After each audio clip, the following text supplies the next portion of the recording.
Hello students, welcome to Just Know It. இந்த வீடியோவில் நம்ம அக்டோபர் 10 to அக்டோபர் 13 வரையிலான current affairs ரிலேட்டடான ப்ராக்டிஸ் கொஸ்டின் சால்வ் பண்ணலாம். First question, which among the following are the indicators used to measure the multidimensional poverty index? So இங்கே 4 indicators கொடுத்துருக்காங்க. Years of schooling, school attendance, child mortality, nutrition. So all these 4 are the indicators used to measure this index. So option D 1, 2, 3 and 4 அப்படிங்கிறது கரெக்டான answer. So இப்போது இந்த multidimensional poverty index அப்படின்னா என்னங்கிறத பார்க்கலாம். இது ஒரு ரிப்போர்ட். ஸோ அதை பப்ளிஷ் பண்ணுறது இந்த 2 ஆர்கனைசேஷன்ஸும் சேர்ந்து united nations development program UNDP and Oxford poverty health development initiative. Okay, so இப்போ இவங்க 3 டைமென்ஷன்ஸில் பாவர்ட்டியை பார்க்குறாங்க. ஸோ வறுமையை 3 பரிமாணங்களில் ஆய்வு செய்து இந்த ரிப்போர்ட்டு. ஸோ ஒன்று எஜுகேஷன், ஓகே, கல்வி, அப்புறம் ஹெல்த், சுகாதாரம், அப்புறம் ஸ்டாண்டர்ட் ஆஃப் லிவிங், மக்களுடைய வாழ்க்கை தரம்.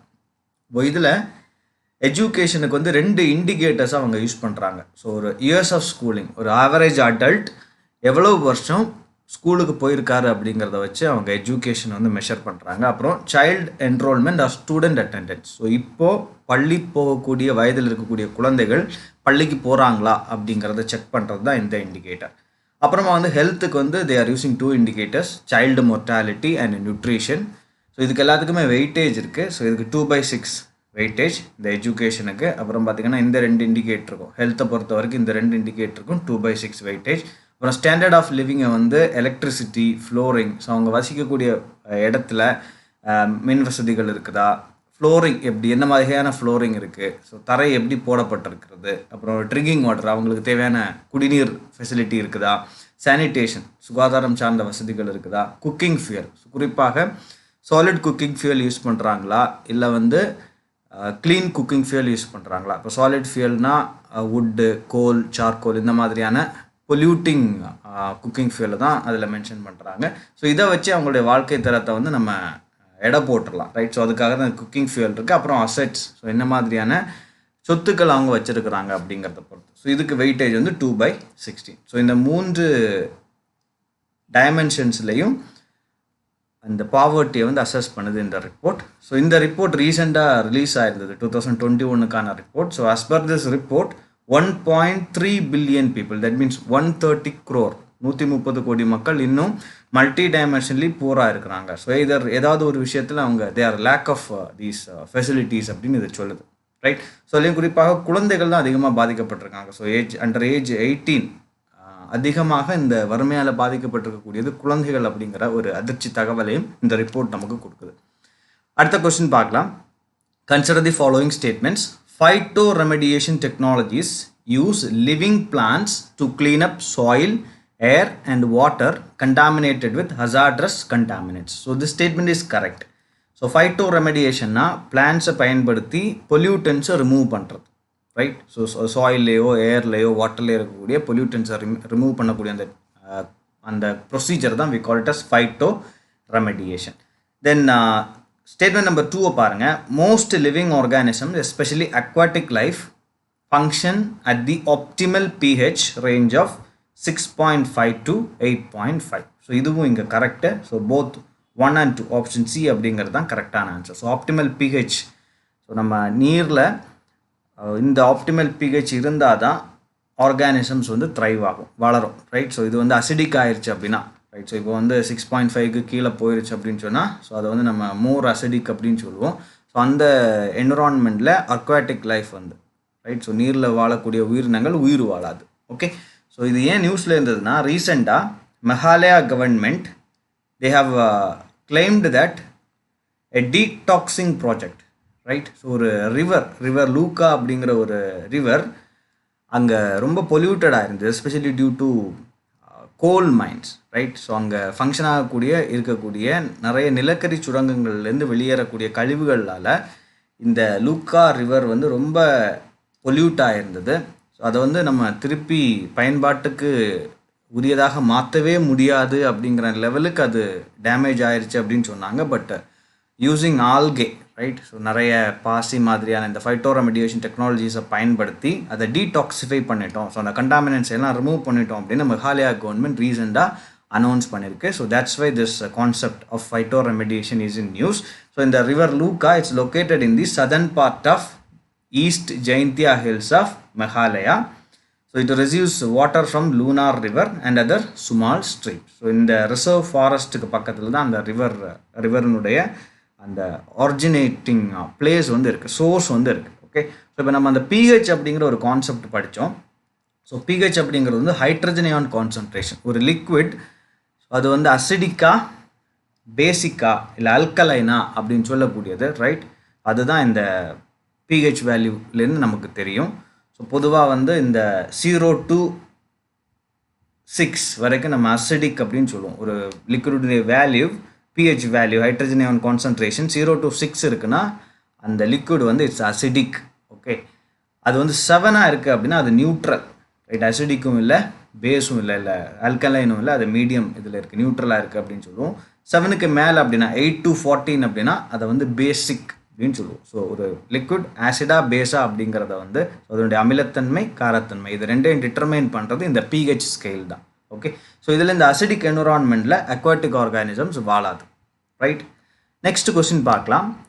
Which among the following are the possible reasons for decreasing snow cover in some parts of Himalayas, right?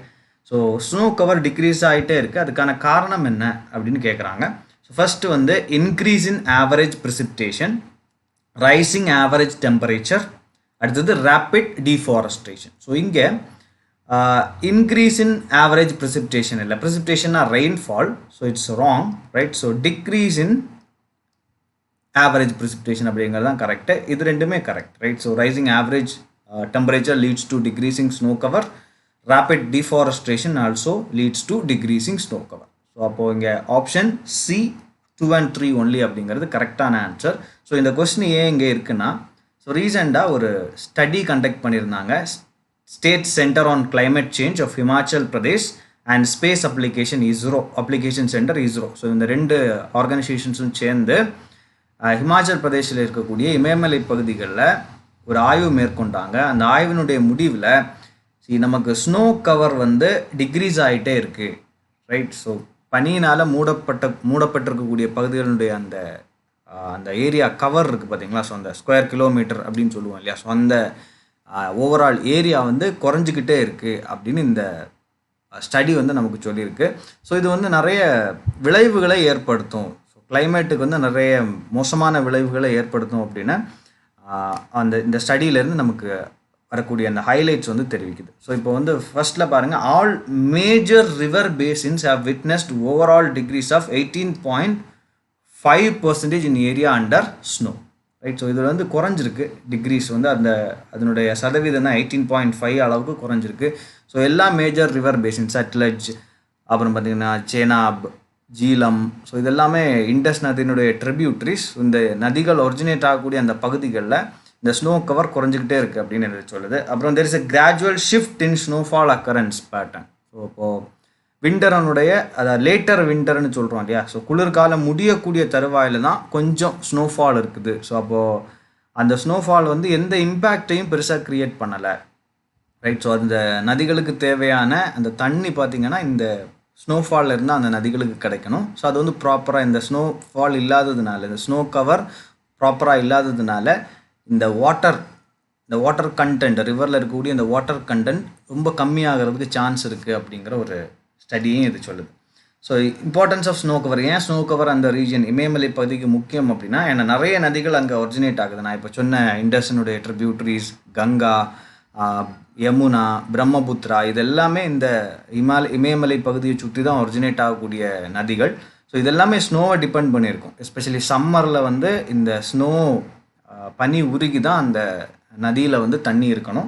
So அப்போது ஸ்னோ கவர் கம்மி ஆகும்போது கண்டிப்பாக இந்த ரிவரில் இருக்கக்கூடிய வாட்டர் ஃப்ளோ வந்து அஃபெக்ட் ஆகும் அப்படின்னு இந்த ரிப்போர்ட் சொல்லுது நமக்கு. ஓகே, நெக்ஸ்ட் கொஸ்டின் பார்க்கலாம். With reference to Centre for Development of Telematics (CDOT), consider the following statements. So it is an autonomous telecom R&D, that is research and development center of Department of Telecom under Ministry of Communications. This is correct. Second statement பாருங்க, this organization recently unveiled plans to provide internet to rural and remote regions using high altitude balloons. No, the second statement வந்து wrong. So actually இது வந்து it's a project called Project Loon. அது வந்து it was actually implemented by Google, right? No, not by this C dot, right? So இங்கே option A one only அப்படிங்கிறது தான் கரெக்டான answer. So ஏன் இந்த சி டாட் அப்படிங்கிற இந்த நிறுவனம் நியூஸில் இருந்தது அப்படின்னா, ரெண்டு முக்கியமான நிகழ்வுகள் கடந்த வாரத்தில் நடந்தது. ஸோ இங்கே ஆப்ஷன் ஏ ஒன் ஒன்லி அப்படிங்கிறது தான் கரெக்டான ஆன்சர். ஸோ இந்த C dot it's a registered society under the societies registration act 1860. It is a registered public funded research institute. அது ஒரு ஆய்வு நிறுவனம், right? So under this Department of Scientific and Industrial Research, Ministry of Science and Technology. Recently, the government has asked Center for Development of Telematics, that is the C dot, to begin developing 6G technology. So இது ஒரு செய்தி, சரியா? So அரசாங்கம் நீங்கள் வந்து 6G சார்ந்த ரிசர்ச்சை வந்து start பண்ணுங்கள். ஸோ ஏன்னா 6G அப்படிங்கிறது எதிர்கால தேவைக்கு நமக்கு ரொம்ப முக்கியமானது, குறிப்பாக கம்யூனிகேஷனை பொறுத்த வரைக்கும். ஸோ நிறைய ப்ரைவேட் கம்பெனிஸ் வந்து அதை ஸ்டார்ட் பண்ணிட்டாங்க. எல்ஜி, ஹுவாவே அப்படிங்கிற கம்பெனிஸ் எல்லாமே they have started with experimenting with 6G technologies. So அதனால இந்தியாவில் இருக்கக்கூடிய இந்த அரசு நிறுவனமும் அது சார்ந்த ஆராய்ச்சியில் மேற்கொள்ளணும். ஸோ அதை வந்து நம்ம ப்ராபபிளி வேர்ல்டு வைடாக அது 2028 2030 இந்த இயரில் வந்து லான்ச் ஆகும் அப்படின்னு நம்பப்படுது இந்த 6G டெக்னாலஜி. ஸோ அப்போ அது வரும்போது நம்மளும் ரெடியாக இருக்கணும். இங்கே இருக்கக்கூடிய இன்ஃப்ராஸ்ட்ரக்சர், இங்கே இருக்கக்கூடிய ரிசர்ச் அண்ட் டெவலப்மெண்ட் விஷயங்கள் எல்லாமே அதுக்கேற்ற மாதிரி இருக்கணும் அப்படின்னு government has asked this institution to promote the activities related to 6G technology, right? அடுத்தது பார்த்தீங்கன்னா C dot recently unveiled the indigenously developed quantum key distribution solution, right?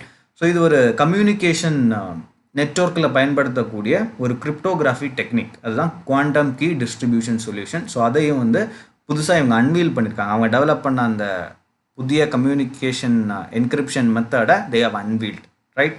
So அதனால் இந்த ரெண்டு செய்திக்காகவும் இந்த நிறுவனம் நியூஸில் இருந்தது. ஓகே, நெக்ஸ்ட்டு கொஸ்டின் பார்க்கலாம். It is a private industry body to help boost space technology in India. It will work towards building global linkages for the Indian space industry to bring in critical technology and investments and create high-skilled jobs. It will act as an independent and single-window agency for enabling the opening up of the space sector to startups and private sector. So, what is the name of the organization described in the above passage? So, in the passage la எந்த ஆர்கனைசேஷனை பற்றி சொல்லியிருக்காங்க அப்படிங்கிறத நம்ம கண்டுபிடிக்கணும். இங்கே வந்து ஒரு 4 institutions கொடுத்துருக்காங்க, எல்லாமே ரிலேட்டட் டு ஸ்பேஸ் செக்டர் தான். பட் ஸ்பெசிஃபிக்காக இந்த பேசேஜுக்கு கரெக்டாக பொருந்துறது வந்து இந்தியன் ஸ்பேஸ் அசோசியேஷன். ஸோ சமீபத்தில் தான் இதை லான்ச் பண்ணாங்க. So that's why this is in news. So இந்த New Space India Limited, Antrix Corporation, இது ரெண்டுமே வந்து commercial arms, okay, commercial and marketing arms related to ISRO, directly related to ISRO. Okay, so இந்த Indian National Space Promotion and Authorisation Centre அப்படிங்கிறது வந்து so private கம்பெனிஸும் இஸ்ரோவும் சேர்ந்து செயல்படணும் அப்படிங்கிற நோக்கத்தில் உருவாக்கப்பட்டது தான் இந்த Indian National Space Promotion and Authorisation Centre. So இந்த இந்தியன் ஸ்பேஸ் அசோசியேஷன் அப்படிங்கிறது it's a forum of premier space industries. Actually space செக்டரில் ஃபங்க்ஷன் ஆகக்கூடிய ப்ரைவேட் இண்டஸ்ட்ரீஸினுடைய ஒரு கூட்டமைப்பு தான் இந்த Indian Space Association. So the Premier Industry Association of Space and Satellite Companies. So ISPA அப்படின்னு சொல்கிறாங்க. ISPA is represented by leading homegrown and global corporations with advanced capabilities in the space and satellite technologies. Right? So நிறைய தனியார் நிறுவனங்கள், குறிப்பாக space ரிசர்ச்சில் ஈடுபாடுள்ள தனியார் நிறுவனங்கள் இதில் மெம்பர்ஸாக இருக்குது. Okay, next question. Which among the following statements about global minimum tax is incorrect? Okay, so நம்ம வந்து தவறான ஸ்டேட்மெண்ட்டை கண்டுபிடிக்கணும் இதில் இருந்து. ஸோ ஃபர்ஸ்ட் ஸ்டேட்மெண்ட் பாருங்கள். A global deal related to this tax is announced by the United Nations Conference on Trade and Development அடுத்த statement பாருங்க, this deal ensures big company pay a global minimum tax rate of 15%, right. So அப்போ அந்த global minimum டேக்ஸை announce பண்ணது இந்த organisation அப்படின்னு சொல்லுது. Okay, அடுத்தது பியில் வந்து இந்த டேக்ஸ் வந்து இட்ஸ் 15% அப்படின்னு இந்த ஸ்டேட்மெண்ட் சொல்லுது. அப்புறம் ஆப்ஷன் சி பார்த்தீங்கன்னா, this deal has been agreed by 136 countries including India. So இந்த டீலை வந்து 136 நாடுகள், இந்தியாவோட சேர்ந்து 136 நாடுகள் உலக அளவில் இதை அக்செப்ட் பண்ணியிருக்காங்க அப்படின்னு இந்த ஸ்டேட்மெண்ட் சொல்லுது.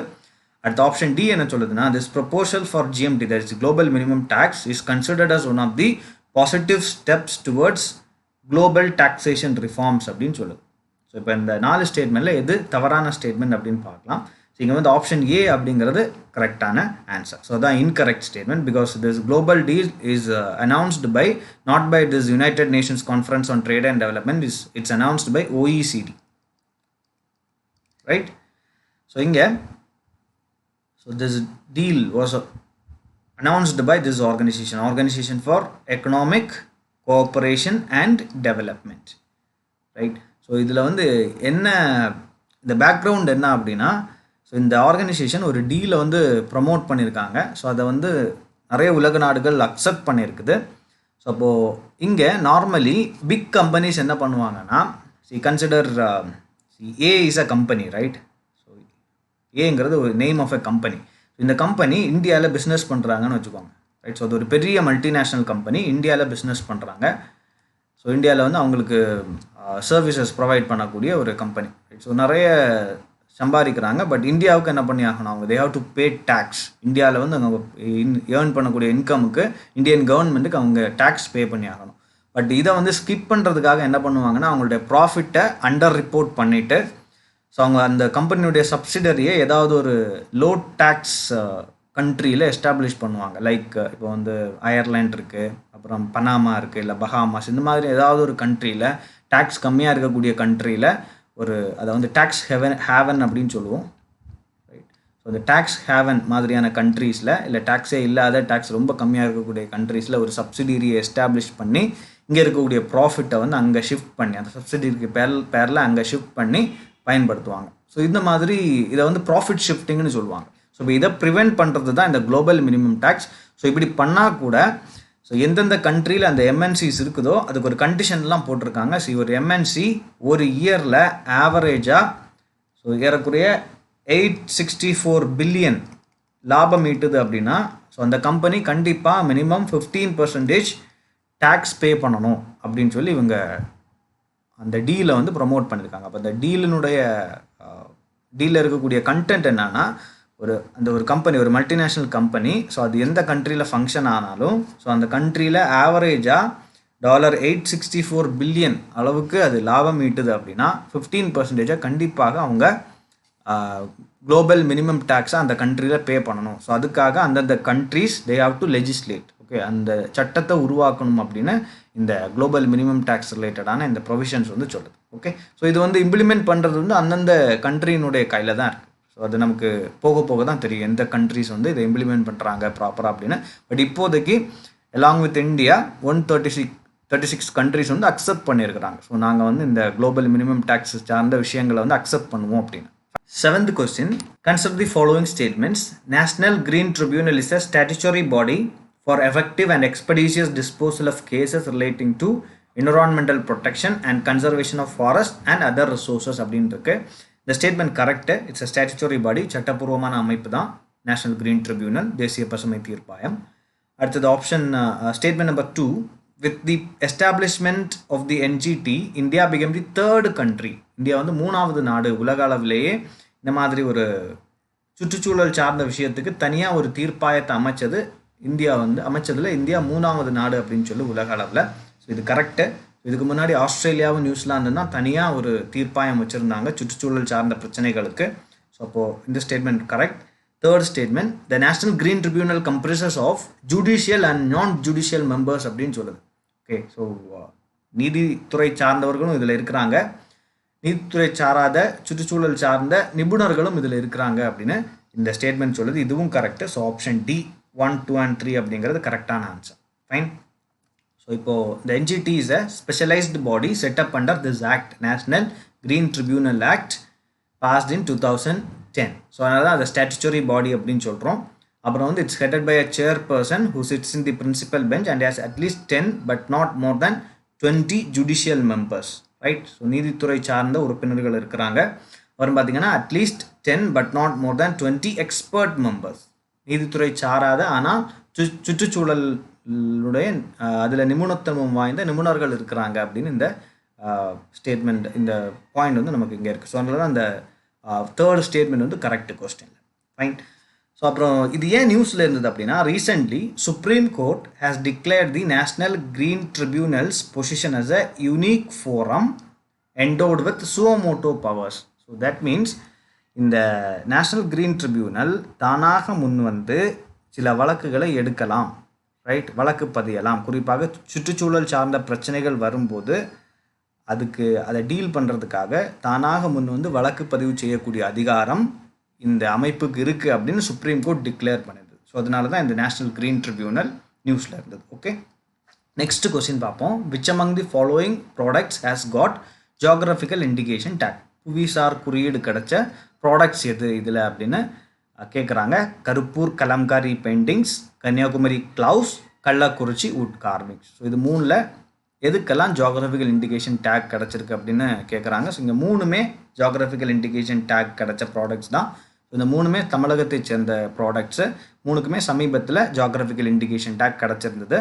ஸோ இப்போ இந்த கருப்பூர் கலம்காரி பெயிண்டிங்ஸ் வந்து கருப்பூர் பகுதியை சேர்ந்தது. அதனால தான் அந்த அந்த இடத்தை சேர்ந்த பொருட்களுக்கு தான் என்ன பண்ணுறாங்க, பொருட்கள் இந்த மாதிரியான ஆர்ட் ஃபார்ம்ஸ் இதுக்கு தான் இந்த ஜியோகிராஃபிக்கல் இண்டிகேஷன் டேக் கொடுக்குறாங்க. இந்த கலம்காரி பெயிண்டிங்ஸ் வந்து it's done on pure cotton cloth and are predominantly used in temples, கோயில்களில் பயன்படுத்துகிறாங்க.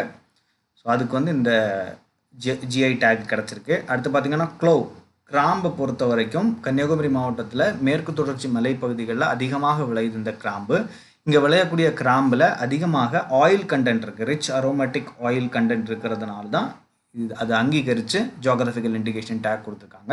இப்போ கள்ளக்குறிச்சி வுட் கார்விங்கை பொறுத்த வரைக்கும் அது ரொம்ப பழமையான கலை. ஸோ அது வந்து இப்போவும் அந்த பகுதியில், அந்த கள்ளக்குறிச்சி பகுதியில் தொடர்ந்துக்கிட்டே இருக்குது. அதனால அதை ரெகக்னைஸ் பண்ண விதமாக ஜியோகிராஃபிக்கல் இண்டிகேஷன் டேக் இதுக்கு கொடுத்துருக்காங்க.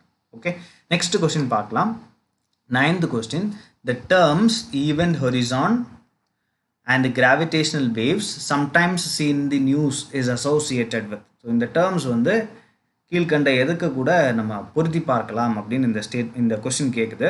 ஸோ ஃபஸ்ட்டு பாருங்கள், origin and evolution of life on earth, அப்புறம் observation of merger of black holes, அப்புறம் studying lunar solar and lunar eclipse, அப்புறம் placing satellites in the orbit of the earth. So இங்கே option B observation of merger of black holes அப்படிங்கிறது தான் கரெக்டான answer. So இந்த black holes அப்படின்னா கருந்துளைகள். So பொதுவாக ஒரு ஸ்டார், ரைட். ஸோ இந்த ஸ்டார் வந்து அதில் ஹைட்ரஜனும் ஹீலியமும் ஃபியூயலாக அது பேர்ன் ஆகிட்டே இருக்குது. So just like sun. So அது பேர்ன் ஆகிட்டு இருக்கும்போது அதுக்கு லைஃப் டைம் இருக்குது. அது கண்டிப்பாக அது ஒரு கட்டத்தில் வந்து எரிஞ்சு தீரும். அப்படி எரிஞ்சு தீரக்கூடிய அந்த தருவாயில் ஒரு எக்ஸ்ப்ளோஷன், ஒரு சூப்பர்னோவா எக்ஸ்ப்ளோஷன் அந்த ஸ்டாரில் நடக்கும் அப்படின்னு சொன்னால் அது வந்து பிளாக் ஹோலாக கன்வெர்ட் ஆகும், ரைட். ஸோ இப்போ சமீபத்தில் சென்னை மேத்தமெட்டிக்கல் இன்ஸ்டியூட்டை சேர்ந்த சயின்டிஸ்ட்டும் வேறு சில சயின்டிஸ்ட்டும் சேர்ந்து LIGO Virgo observatories, right. So இந்த அப்சர்வேட்ரிஸ்லேருந்து கிடைச்ச டேட்டாவை அனலைஸ் பண்ணி ஸோ அவங்க வந்து intermediate mass black holes, so இது ஒரு வகையான கருந்துளை, சரியா. So intermediate mass black holes அது உருவாகலாம், அது உருவாகிறதுக்கான வாய்ப்பு இருக்குது அப்படிங்கிறத கண்டுபிடிச்சிருக்காங்க. ஸோ அதனால தான் இந்த பிளாக் ஹோல் பற்றின இந்த செய்தி வந்து நியூஸில் இருந்தது. ஓகே, ஸோ அப்போது பொதுவாக இப்போ இருக்கிற நமக்கு தெரிஞ்ச தகவல்களின்படி 2 விதமான பிளாக் ஹோல்ஸ் உருவாகலாம். ஓகே, ஸோ ஒன்று வந்து ஸ்டெல்லார் பிளாக் ஹோல்ஸ், இன்னொன்று வந்து super massive black holes. So இந்த ஸ்டெல்லார் பிளாக் ஹோல்ஸ் வந்து நம்ம சூரியனை விட கொஞ்சம் பெருசான, ஒரு 2 மடங்கு 3 மடங்கு பெருசான ஸ்டார்ஸ் எக்ஸ்ப்ளோர்ட் ஆகும்போது உருவாகக்கூடியது. சூப்பர் மேசிவ் பிளாக் ஹோல்ஸ் அப்படிங்கும்போது ரொம்ப பெரிய, ரைட். ஸோ நம்ம இப்போ இருக்கக்கூடிய சூரியனை விடைக்கும், நம்ம சோலார் சிஸ்டத்தில் இருக்கக்கூடிய சூரியனை விடைக்கும் பல மடங்கு, பல 1000 மடங்கு பெரிய ஸ்டார்ஸ் இந்த மாதிரி சூப்பர்னோவா எக்ஸ்ப்ளோஷன் ஆகும்போது உருவாகக்கூடியது தான் super massive black holes, right. So அப்போ இந்த கிராவிடேஷனல் வேவ்ஸ் அப்படிங்கிறது வந்து பொதுவாகவே நம்ம நிறைய நியூஸில் பார்ப்போம். அப்போ அந்த கிராவிடேஷனல் வேவ்ஸ் வந்து they are emitted by the merger of black holes. ரெண்டு கருந்துளைகள் வந்து மர்ஜ் ஆகும்போது இந்த கிராவிடேஷனல் வேவ்ஸ் வந்து ஆக்சுவலாக வெளியாகும். ஃபைன், நம்ம நெக்ஸ்ட் கொஸ்டினுக்கு போகலாம். Final question, santalum album commonly known as Indian sandalwood is native to. So சந்தன மரம் கீழ்கண்டவற்றுள் எந்த பகுதியில் நம்ம பார்க்க முடியும் அப்படின்னு கேட்குறாங்க. Try deciduous forest, right. So இலையுதிர் காடுகள், சரியா. டெசிடியூஸ்னால் இலையுதிர் காடுகள். அப்புறம் ட்ராபிக்கல் ரெயின் ஃபாரஸ்ட், மலைக்காடுகள். அப்புறம் சவானா கிராஸ்லேண்ட், சவானா புல்வெளிகள். அப்புறம் கோனிஃபரஸ் ஃபாரஸ்ட், கோனிஃபரஸ் ட்ரீஸ் இருக்கக்கூடிய ஃபாரஸ்ட். ஸோ இதில் எந்த வகையான காடுகளில் நம்ம அதிகமாக இந்த இந்தியன் சாண்டல்வுட்டை பார்க்கலாம்? எது வந்து அந்த இந்தியன் சாண்டல்வுட்டே நேட்டிவ் பிளேஸ் அப்படின்னு கேட்குறாங்க. இங்கே option A try deciduous forest அப்படிங்கிறது தான் கரெக்டான ஆன்சர். இப்போ சமீபத்தில் இந்த ஆசாதி கா அம்ரித் மஹோத்சவ் இனிஷியேட்டிவ்க்கு கீழே ஸோ எல்லா துறைகள்லையும் இந்த மஹோத்சவை கொண்டாடுறாங்க, இந்த இனிஷியேட்டிவை கொண்டாடுறாங்க.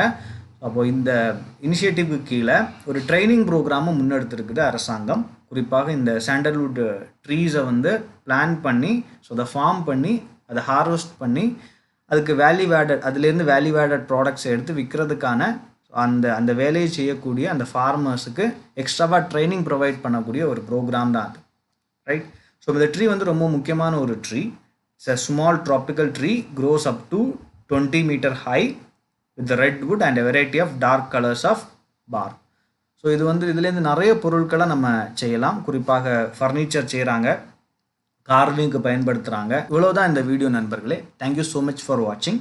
இந்த வீடியோ உங்களுக்கு பிடிச்சிருந்தா லைக் பண்ணுங்கள், மற்ற தேர்வர்களோட ஷேர் பண்ணுங்கள், உங்களுடைய ஒப்பீனியன்ஸை கமெண்டில் பதிவிடுங்க. ரொம்ப முக்கியமாக இந்த சேனலுக்கு சப்ஸ்கிரைப் பண்ணுங்கள். சப்ஸ்கிரைப் பண்ணிவிட்டு அதுக்கு பக்கத்தில் இருக்கக்கூடிய நோட்டிஃபிகேஷன் ஐக்கனை கிளிக் பண்ணுங்கள். அப்போ தான் நான் ஒவ்வொரு தடவை வீடியோ அப்டேட் பண்ணும்போதும் உங்களுக்கு அந்த நோட்டிஃபிகேஷன்ஸில் அப்டேட்டட் வீடியோ டிஸ்பிளே ஆகும். இன்னொரு வீடியோவில் மேலும் பல தகவல்களோடையும் கேள்விகளோடையும் உங்களை சந்திக்கிறேன். நன்றி.